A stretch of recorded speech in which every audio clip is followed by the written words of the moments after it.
6 years old and 90 metres long, the John Paul Kay container ship is submitting to inspection at Brest in northwest France. And SMC 2?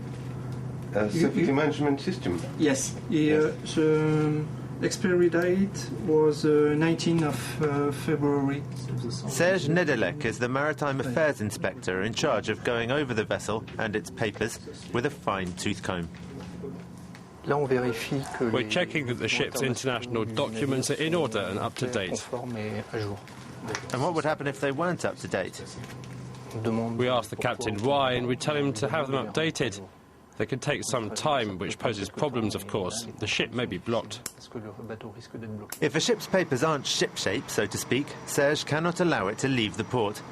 The centre checked some 720 ships last year, 100 of them foreign registered. And they check everything, the bedrooms, the engine room, even the quantity and quality of the food on board. 8 of the foreign registered ships were held in port last year.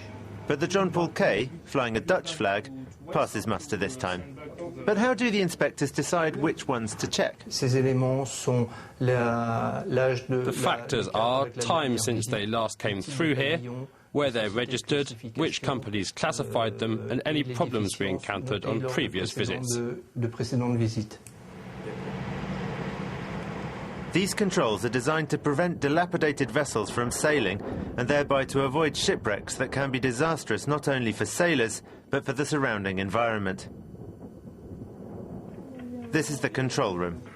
The Brest Inspection Centre covers one of the most dangerous seaways in the world. We survey maritime traffic from here. This computer is hooked up to the radar, so we can track the routes and speeds of all the various ships. The priority is to prevent coastal pollution by anticipating any dangers. It's a lesson we started learning back in the 70s, with the wreck of the Amico Cadiz supertanker. Checking and tracking are the 2 key elements of the new European directive Erika 3, named after another notorious tanker wreck 10 years ago off the same northwest French coast. The directive aims to ensure safety at sea and to crack down on the abuse of flags of convenience to avoid taxes, labour laws and security checks. This directive provides for a joint reaction from all the EU's member states towards those who pollute or those whom we suspect of polluting, either because of the state of their ships or because they polluted the sea in the past. Adopted on March the 11th, the Erika 3 directive should be enforced throughout the European Union by the end of 2011. The hope is that it will consign images like these to the past.